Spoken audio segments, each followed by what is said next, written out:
오늘 우리에게 주시는 하나님의 말씀 호세아 9장 1절부터 17절까지 말씀입니다. 호세아 9장 1절부터 17절까지 말씀. 이제 봉독하겠습니다. 하나님의 말씀 경청하십시오. 이스라엘아, 너희는 기뻐하지 말아라. 이방 백성들처럼 좋아 날뛰지 말아라. 너희는 하나님에게서 떠나서 음행을 하였다. 너희는 모든 타작마당에서 창녀의 몸값을 받으며 좋아하고 있다. 그러나 타작마당에서는 먹거리가 나오지 않고 포도주 틀에서는 새 포도주가 나지 않을 것이다.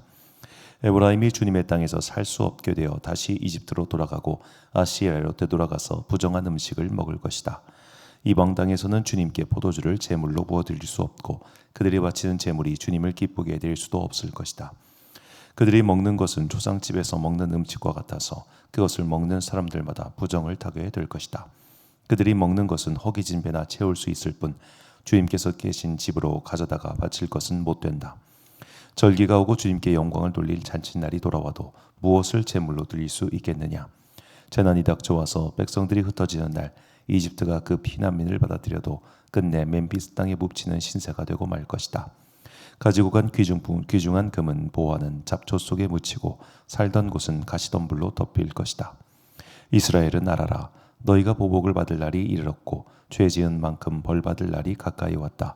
너희는 말하기를 이 예언자는 어리석은 자요 영감을 받은 이자는 미친 자다 하였다.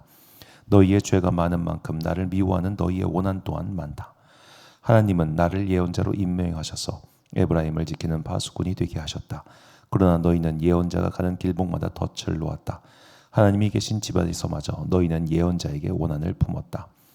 기브와 사건이 터진 그때 못지않게 이 백성이 더러운 일을 계속한다. 주님께서 이 백성의 죄악을 기억하시고 그릇된 행실을 다 벌하실 것이다. 내가 이스라엘을 처음 만났을 때에 광야에서 만난 포도송이 같았다. 내가 너희의 조상을 처음 보았을 때에 제철에 막 익은 무화과의 첫 열매를 보는 듯하였다. 그러나 바알보엘에 이르자 그들은 거기에서 그 부끄러운 우상에게 몸을 바치고 우상을 좋아하다가 우상처럼 추악해지고 말았다. 이제 에브라임은 새와 같은 꼴이 될 것이다. 에브라임의 영광은 새처럼 날아갈 것이다. 아기가 태어나는 일도 없고 여인들이 임신하는 일도 없고 아기를 낳는 일도 없을 것이다. 이미 낳아서 기르는 자식들은 내가 빼앗을 것이다. 한 아이도 살려두지 않을 것이다. 내가 이 백성을 버리는 날에 재앙이 이 백성에게 닥칠 것이다. 내가 보기에 에브라임은 아름다운 곳에 심긴 두로와 같습니다만 에브라임이 제 자식들을 살인자에게 끌어다 주게 되었습니다. 주님, 그들에게 벌을 내리십시오. 주님께서는 무슨 벌을 내리시고자 하십니까? 아이 베지 못하는 태를 주시고 젖이 나지 않는 가슴을 주십시오. 이 백성의 온갖 죄악은 길갈에서 시작된다. 내가 그들을 미워하기 시작한 곳고 길갈에서다. 하는 짓이 악하니 그들을 나의 집에서 쫓아내겠다. 다시는 그들을 사랑하지 않을 것이다. 대신이라는 것들도 모조리 나를 거슬렸다. 에브라임은 그 밑동이 찍혀서 뿌리가 말라버렸으니 열매를 맺지 못할 것이다. 그들이 자식을 낳는다 하여도 그들이 낳는 귀여운 자식들을 내가 죽게 할 것이다. 백성이 하나님의 말씀을 듣지 않으니 나의 하나님이 백성을 버리실 것이다. 그 백성은 만민 사이에서 떠도는 신세가 될 것이다. 아멘. 악의 연쇄를 끊어내라 라는 제목으로 하나님의 말씀 선포하겠습니다. 이스라엘 역사 전체를 봤을 때 흑역사라고 불릴 만한 때가 여러 군데 있는데 그중 하나가 분명히 사사기 시절일 겁니다. 자, 사사기의 마지막 장 마지막 절의 말씀은 그때 이스라엘의 왕이 없으므로 그들이 자기 소견대로 행하였더라라고 이야기의 끝을 뭔가 찜찜하게 맺고 있죠. 그 이야기의 끝을 찜찜하게 맺은 이유는 이제 역사의 다음 페이지인 이제 사무엘상으로 이어지는 일종의 교두보를 마련하는 것도 있겠습니다만 그 시대의 실태가 그러했다는 겁니다. 그냥 자기 마음대로 자기 욕망대로 자기 하고 싶은 대로 행하던 때가 사사기 때였다라는 것이죠. 자, 그 사사기의 말미를 장식한 사건이 그 유명한 베냐민 땅 기브아에서 일어난 기브아 사건입니다. 사사기 19장부터 21장에 기록된 사건으로 베냐민 기브아 땅에서 일어난 폭력 사건으로 인해 이스라엘 나머지 지파와 베냐민 지파 사이에 내전이 발생하고 그 내전의 이후 뒷 마무리까지 벌어지는 사건이 이 기브아 사건입니다. 자, 도대체 어떤 사건이었길래 이렇게 세 장에 걸쳐서 나온 것일까? 새벽에 차마 입에 담기 힘든 엽기적인 사건으로 이 기브아 땅의 사건이 시작됩니다. 그러니까 뭐 성폭력, 시체 훼손, 거기에 이제 적반하장식, 으름장, 결국 내전, 내부 다툼, 몰살, 그리고 뭐 성인 납치, 이게 기부와 사건의 틀입니다. 그냥 뭐 하나 시작해가지고 진짜 끝도 없는 나쁜 일이 계속해서 이어진 것이 기부와 사건이었습니다. 자, 그야말로 이스라엘의 흑역사와 같은 아주 끔찍한 일인데, 지금 오늘 본문에서 선지자는 이 북왕국 이스라엘의 행태가 바로 이런 기브아 사람들의 행태와 똑같다라고 이야기합니다. 본문 9절 말씀에 그들은 기브아의 시대와 같이 심히 부패한지라 여호와께서 그 악을 기억하시고 그 죄를 벌하시리라. 자, 기브아 사람들이 한 일을 생각해 보면 그들이 뭘 하면 할수록 악한 일만 계속했습니다. 자, 레위 지파 사람이 첩을 데리러 오다가 벌어진 일이거든요. 그러니까 뭐 축첩을 한 것도 나빠. 또 자기 살겠다고 그 여인을 깡패들한테 내준 것도 나빠. 그 깡패들이 한 일도 나빠. 그리고 그 깡패들에게서 이제 시신을 한 다음에 그 시신을 훼손한 것도 악해. 그 일을 때문에 전쟁이 모여가지고 이 깡패들을 보호했던 베냐민 지파도 악해. 그 베냐민 지파와의 전쟁에서 사람들이 죽은 일도 악한 일이고, 그리고 나서 베냐민 지파 남성들을 거의 몰살하다시피 한 것도 악한 일이고, 그리고 나서 또 여인들을 납치해가지고 강제로 결혼시킨 것도 악한 일이고, 전부 다 악한 일이 끊임없이 이어졌단 말이에요. 그러니까 북왕국 이스라엘 사람들의 현재 행태도 너희들이 하는 일마다 악하다는 겁니다. 이 악의 근원이 어디서 나왔냐? 이제 길갈에서부터 시작했다고 말씀하시는데, 그러니까 북왕국이 전체적으로 악해요. 그 시작부터 뿌리부터 악하니까 악한 자가 악한 일을 하고 악한 자가 악한 일을 하는 일들이 계속해서 반복됐다는 겁니다. 그래서 선지자가 이렇게 말합니다. 본문 14절 말씀, 여호와여 그들에게 주소서 무엇을 주시려 하나이까? 아이 베지 못하는 태와 젖없는 유방을 주시옵소서. 이 말이 뭐겠습니까? 이제 이들의 아예 그냥 이 땅에서 끊어지게 해달라는 간구입니다. 이 땅에서 그냥 끊어지게 해주시옵소서. 왜? 하는 일마다 계속 악하니까. 이럴 바에는 마치 그런 말 있잖아요. 이 집안 씨는 이어가면 안 돼. 막 그 드라마에서 나올 법한 그런 이야기. 그런 기도를 선지자가 하는 겁니다. 얘들은 도저히 안 됩니다. 우리는 도저히 안 되겠습니다. 이 증오의 연쇄, 죄의 연쇄, 악의 연쇄를 끊을 힘이 없사오니 주님 끊어주소서. 차라리 이렇게 극단적으로 강한 기도를 드릴 만큼 그들의 죄는 날로 쌓여갔던 겁니다. 그들의 갈등은 날로 깊어졌던 겁니다. 이 연쇄를 도대체 어디서 어떻게 끊어야 될지 모르니 차라리 멸족시켜 주옵소서. 이것이 선지자의 강렬한 기도였습니다. 자, 이 선지자의 기도를 들으면서 저는 문득 이제 내일 대통령 선거인데 우리나라 정치 보복의 역사가 떠올랐습니다. 자, 한쪽이 집권하면 한쪽을 막 괴롭히는 이 정치 보복의 역사 꽤 오래됐죠. 사실 뭐 이제 대통령 직선제가 시작된 이후로 계속되었다 이렇게 봐도 무방할 터인데, 자, 한쪽이 집권하면 한쪽이 이쪽을 죽이고 또 이쪽이 하면 이쪽이 죽이고, 그러니까 계속 증오가 핑퐁처럼 쌓이다가 이제는 서로 도저히 건널 수 없는 강을 건너버려서 이 증오의 피의 강물이 그냥 계속 흐르는 겁니다. 실제로 사람이 죽고 막 그러니까요. 그러니까 이게 30년 가까이 지속된 이 증오를 어떻게 하겠어요? 정말 답이 안 보일 만큼 서로 미워하고 증오하고 핥히고 하는 게 이 내부에 가득합니다. 자, 우리는 이때 참 다윗에게서 배울 게 있습니다. 다윗도 이런 증오의 당사자였습니다. 사울이 이유 없이 그를 미워했습니다. 다윗이 봤을 때 그는 이유 없이 자기를 미워했죠. 사울에게는 이유가 충분했습니다. 자기의 권력을 지키기 위한 이유.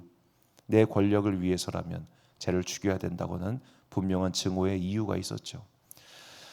그래서 다윗에게는 명분이 있었습니다. 얼마든지 사울을 죽이고 자기의 억울한 누명을 풀 수 있었죠. 그런데 다윗은 끝내 그렇게 하지 않습니다. 다윗의 말입니다. 사무엘상 24장 12절과 13절 말씀. 여호와께서는 나와 왕 사이를 판단하사 여호와께서 나를 위하여 왕에게 보복하시려니와 내 손으로는 왕을 해하지 않겠나이다. 옛 속담에 말하기를 악은 악인에게서 난다 하였으니 내 손이 왕을 해하지 아니하리이다. 악은 악인에게서 난다. 그러니 나는 악인이 되지 않겠다.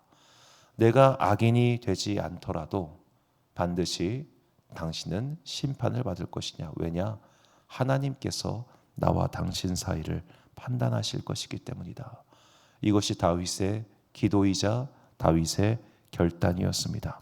재판장이신 하나님, 역사의 주관자이신 하나님을 믿고 내가 감히 누군가를 향한 심판자가 되지 않겠다는 각오, 결단, 의지였지요. 우리가 바로 이것을 회복해야 합니다. 하나님께서 역사의 주관자가 되사 악을 심판하시고 선을 세우십니다. 그렇다면 내가 누군가를 대리자로 세워서 저 사람을 심판하거나 내가 누군가에게 힘을 실어서 저것들을 모두 쓸어버리자라고 생각하거나 말하는 것은 옳지 않습니다. 하나님께서 결국 그 일을 하실 것이기 때문에 우리는 악은 악인에게서 난다는 것을 잊지 말고 그 악한 자들의 연쇄 고리에 내가 들어가면 안 되는 거죠. 그저 하나님의 일하심을 믿고 기도하고 기다리고 버티는 것, 이것이 믿음의 사람들이 처음부터 지금까지 계속 취해왔던 세상의 악을 대하는 방식입니다. 이것을 기다리지 못하는 자들이 했던 것이 바로 혁명이죠. 일전에도 말씀드렸다만 이 1차 공산주의 혁명, 그때 공산주의 혁명가들의 약 90%가 유태인이라고 말씀드렸습니다. 왜 유태인들이 그런 일을 했겠습니까? 이제는 못 기다리겠는 거예요. 이제는 더 이상은 못 기다린다. 너희들을 다 갈아엎어야겠다. 라는 생각이 그들 안에 솟아났습니다. 이해도 합니다. 1800년을 그렇게 억압당하고 괴롭힘당하고 이유 없이 그냥 악인들의 손에 의해서 당했으면 이제는 하나님은 없어. 우리가 우리의 손으로 복수를 이룰 거야 라고 생각을 했겠죠. 자, 그렇게 많은 유대인들이 공산주의 선언을 만들고 마르크스도 유대인이고 다 유대인이잖아요. 그렇게 해서 시작된 공산주의가 그 증오를 끊어냈습니까? 더 큰 증오를 21세기까지 이어오게 만들고 있지 않습니까? 사람의 힘으로는 이거 못 끊어냅니다. 사람의 힘으로는 이걸 멈추게 할 수가 없습니다. 그러므로 이 세상에 일어나고 있는 이 악과 증오의 연쇄, 그리고 내가 그런 것 때문에 설령 피해자의 자리에 갔다고 하더라도 그것을 끊어낼 수 있도록 재판장이신 하나님께 맡기십시오. 그것이 믿음이며 그것이 우리가 기도를 해야 하는 이유인 것입니다. 시편 기자는 말합니다. 시편 37편 27절과 28절 말씀. 악에서 떠나 선을 행하라. 그리하면 영원히 살리니 여호와께서 정의를 사랑하시고 그의 성도를 버리지 아니하심이로다. 그들은 영원히 보호를 받으나 악인의 자손은 끊어지리로다. 아멘. 사랑하는 지혜빛 광성교회 성도 여러분, 그리고 이 새벽 함께 깨우고 계신 귀한 주님의 자녀 여러분, 개인과 그리고 공동체를 위해서 기도합시다. 더 이상 우리가 이런 증오의 연쇄 속에서 누군가를 끊임없이 미워하고 증오하고 복수하는 일이 반복되지 않도록, 적어도 내가 그들 무리에 끼지 아니하도록 항상 깨어 기도하십시오. 하나님께서 재판관이 되어 주셔야지 내 손으로 재판관을 세워서 저들을 모두 물리쳐야 된다라는 생각에 사로잡히면 우리는 다윗처럼 그렇게 사울 왕을 끊어내지 못할 겁니다.